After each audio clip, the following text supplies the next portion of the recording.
Vamos a escuchar a continuación al doctor Fernando Adrián Añín con el tema Ejes de la Reforma Procesal Civil en el Chaco. El doctor Fernando Añín es secretario letrado por concurso de la Sala Civil, Comercial y Laboral del Superior Tribunal de Justicia del Chaco.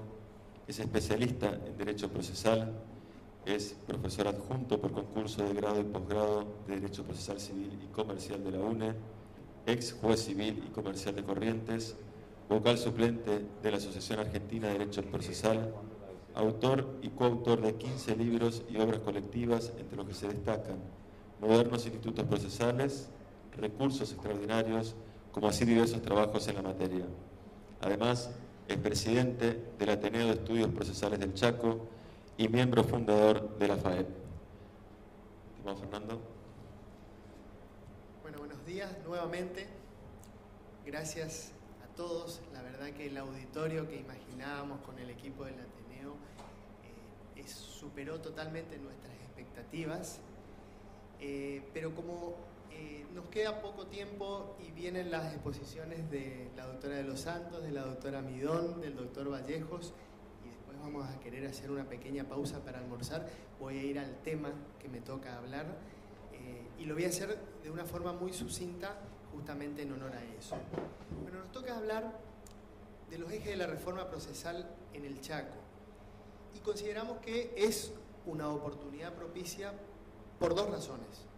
Una, porque nuestro Código Procesal merece una reforma, sobre todo en algunos aspectos centrales, y en segundo lugar, porque la reforma deviene necesaria por la inminente vigencia del Código Civil y Comercial el 1 de agosto. Entonces creemos que las modificaciones que devienen imperiosas por el Código Civil y Comercial también hacen propicia la oportunidad para introducir otras reformas y no hacerlo en dos pasos. Voy a hablar obviamente de las reformas que no incumben a las materias de familia, porque es tema de la profesora de los Santos. En primer lugar, me parece muy interesante la reforma del nuevo Código Civil en cuanto a que habla en su artículo 3 de que la decisión judicial debe ser razonablemente fundada. Ya lo dice el Código Procesal nuestro, el 163, inciso quinto, creo, que habla de fundamentación de las resoluciones. Pero el razonablemente fundada le agrega una cualidad muy significativa. En primer lugar, porque razonablemente fundada significa que tiene que ser producto también de la sensatez del juzgador.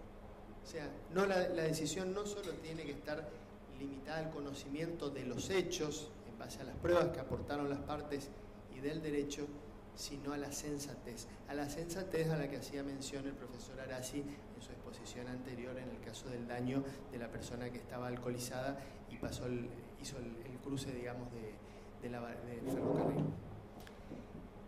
Ahora, respecto de la decisión razonablemente fundada y cuando se introduzca en el Código Procesal, o si no se introdujese igual, ¿qué va a pasar? Le tomo prestado algo que marca siempre Gladys, con el certiorari que aplica la Corte y lo sigue aplicando. ¿El certiorari va a cumplir el estándar de resolución razonablemente fundada?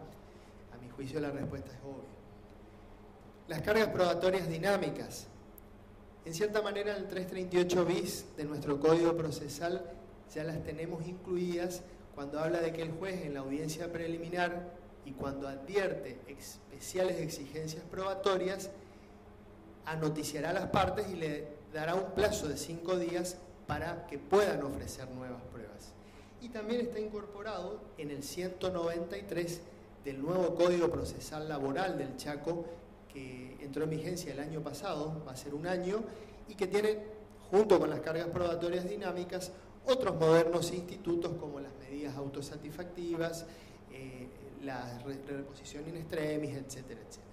Entonces, sería de todas maneras una oportunidad propicia acentuar lo que actualmente dice el Código Procesal Civil y Comercial respecto de las cargas probatorias dinámicas, que obviamente doctrinaria y jurisprudencialmente es una tesis recibida totalmente hace muchísimos años. La jurisdicción preventiva. Bueno, a ese tema no me voy a referir porque es el tema del Congreso, se habló toda la mañana y se va a seguir hablando a la tarde. Sí creo que en realidad al cambio normativo se refirieron todos los autores. Yo creo que acá me quiero referir a una cuestión de conductas. Las normas van a estar en el Código Civil y Dios quiera que el legislador chaqueño también las incorpore al Código Procesal. Ahora, las normas las tenemos que cumplir. Y me voy a referir a un caso puntual, a casos puntuales que me movilizó y detenerme acá en lo que habló la doctora Pauletti.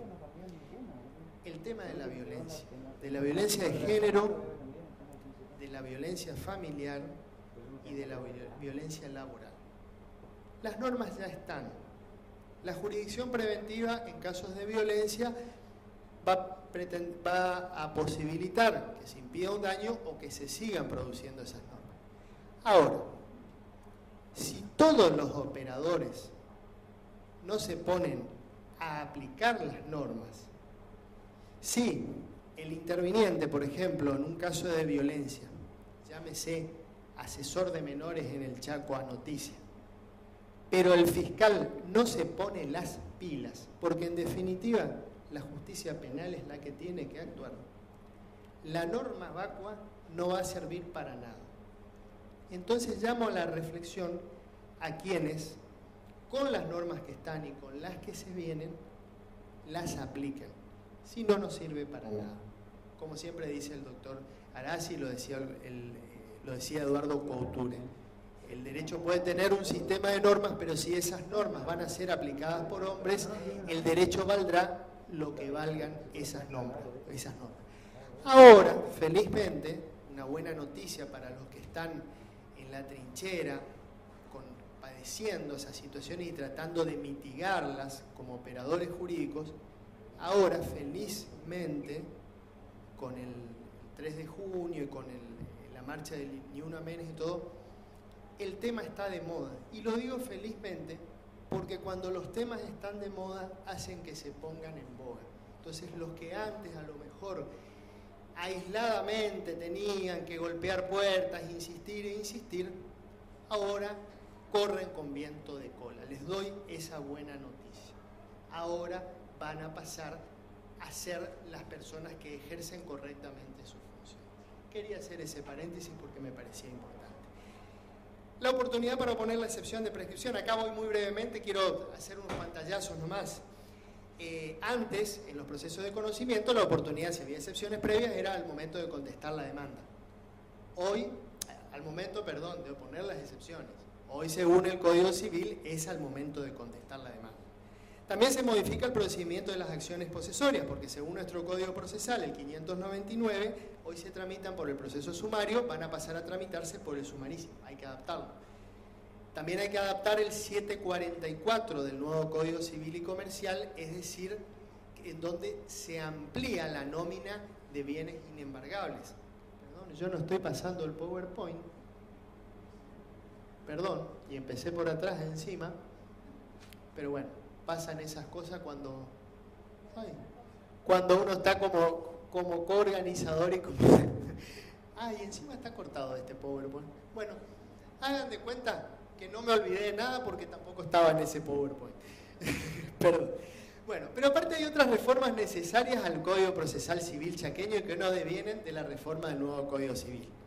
La audiencia de vista de causa, la que nos hablaba el doctor Pignocchi, que el lunes en Formosa ponen en vigencia bajo filmación, como ocurre actualmente en el Chaco, en el proceso penal, y como ocurre sin filmación en el proceso laboral. Es el cambio fundamental que necesita el proceso civil chaqueño. Nosotros tenemos la audiencia preliminar. La audiencia preliminar funciona muy bien en el Chaco y funciona muy bien porque tenemos jueces que las hacen funcionar bien a la audiencia preliminar. Y también tenemos la buena noticia, y lo podemos decir con orgullo, o sea, tenemos oralidad parcial en el fuero civil, con preliminar únicamente. Nos falta la vista de causa. Y tenemos la otra parte de la oralidad en el fuero de familia, en donde funciona muy bien, porque básicamente tenemos juezas que las hacen funcionar muy bien. Lo que nos falta es incorporar al fuero de familia la preliminar, pero sobre todo incorporar al fuero civil y comercial la vista de causa. Entonces, todos esos años que lleva el proceso en la tramitación, que es mayormente en dos cuestiones, en notificaciones y en etapa de prueba, se van a reducir a pocos días porque la prueba, los alegatos y actos seguidos, la sentencia, se van a dictar ahí. También podemos decir, según las estadísticas que tenemos y el buen funcionamiento en ambos fueros, lo que les contaba, que los tribunales civiles y comerciales de toda la provincia están perfectamente capacitados, tanto en cuanto a la capacitación de los magistrados que tenemos, como en cuanto a la logística para instaurar la audiencia de vista de causa. Otra reforma que se nos ocurra es la modificación del régimen de las apelaciones. ¿Qué podemos modificar en apelaciones? Limitar las resoluciones recurribles, en primer lugar. En segundo lugar, invertir el efecto que produce la interposición de una apelación. La regla, sabemos, es el efecto suspensivo. Interpongo la apelación y suspendo la ejecución. Tendría que ser al revés, porque generalmente las sentencias en un gran porcentaje, e incluso en instancia ordinaria, son confirmadas. Entonces el efecto al revés tendría que ser que la interposición no interrumpa el cumplimiento del fallo o la ejecución momentánea, salvo en los casos en que de revocarse el fallo hubiera una irreversibilidad del daño. También agregar el Chaco, como lo tiene Corrientes, como lo tenemos en la ley de amparo, como lo tenemos para los recursos extraordinarios, local y federal, la interposición fundada en el mismo acto. Y por último, la posibilidad, lo tiene la ley chaqueña para recursos extraordinarios en el fuero civil, la posibilidad de rechazar in limine el recurso extraordinario cuando no cumple los requisitos formales. Ese traslado que todavía lo tenemos que seguir sustanciando, tenemos que seguir efectivizando, mejor dicho, cuando nos interponen el federal, ese traslado se tendría que poder evitar, la ley tendría que prescribirlo. Parte de la doctrina autoral, Sarués, por ejemplo, acepta que en algunos casos se puede limitar el plazo por el cual se corre el traslado de 10 días que dice la ley nacional, o bien suspender el traslado. Podría ser una modificación, porque ahora nos pasa, por ejemplo, en los recursos extraordinarios, que el expediente dura poco en la tramitación del extraordinario local, pero dura mucho más en la sustanciación del extraordinario federal. Por último, no podemos olvidar, y solamente voy a hacer mención, la eliminación de las recusaciones sin expresión de causa solamente queda en el fuero civil y comercial, y la modificación del trámite en las con expresión de causa, es decir, asimilar al sistema penal en donde cuando el juez se opone a la causal recusatoria, se le cree a ese juez prima facie que la causal no existe. Después, mientras se sustancia el incidente de oposición, obviamente. La incorporación legal de la revocatoria in extremis, más allá de que la tenemos aceptada, receptada en todas las instancias, incluso en la instancia extraordinaria, en esta provincia la incorporación del traductor indígena es una cosa muy importante a tener en cuenta.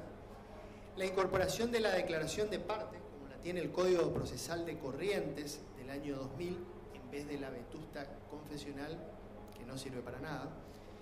La modificación del régimen de caducidad de instancia, hay que hacer algo, o eliminar la caducidad de instancia definitivamente, porque si el juez tiene el deber de impulsar el proceso, vamos a tener un proceso totalmente por audiencias, eliminar la caducidad, o si no, un régimen para, si queremos algo intermedio o como un paso previo, en donde el tribunal pueda, aunque sea por una vez, intimar a la parte para que manifieste si sigue teniendo interés en el pleito. La modificación del régimen de notificaciones, eliminar el 135, toda esa cantidad de notificaciones que se mandan por cédula, que en el Chaco tenemos mitigado en cierta manera por el 135 bis, que autoriza que ciertas resoluciones se notifiquen por los medios electrónicos. Hoy en día esa es una incorporación de este año y que la implementó el Superior, que reglamentó el Superior Tribunal por delegación legislativa a comienzos de este año, pero no puede ser, si uno está enterado, está debidamente notificado que tiene un proceso en su contra,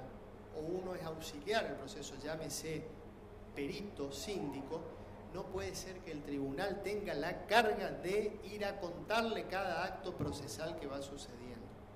Entonces, eso hay que cambiarlo y es una cuestión que insume mucho tiempo en el proceso. Recuerden el trabajo de los doctores Morelo y Kaminker, que hablaban de que un proceso que recorra todas las instancias insumía en promedio 2 años y 8 meses en materia de notificaciones.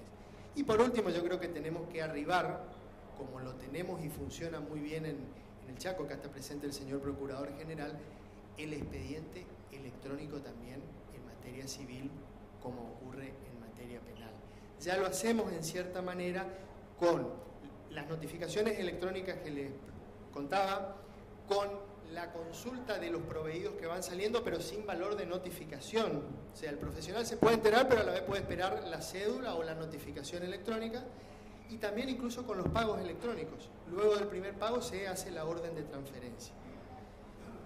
Y para finalizar, quedan 5 minutos, pero quiero dejarle a los expositores que nos visitan, recordar que todos estos cambios legislativos, una vez materializados, solamente van a ser efectivos en la medida, como decía el maestro Morelo, que venzamos la dificultad de salir del confort que nos produce la costumbre de lo conocido. Solo así vamos a tener un proceso que llegue en un plazo razonable, y de esa manera solamente estaremos brindando tutela judicial efectiva. Nada más. Muchas gracias.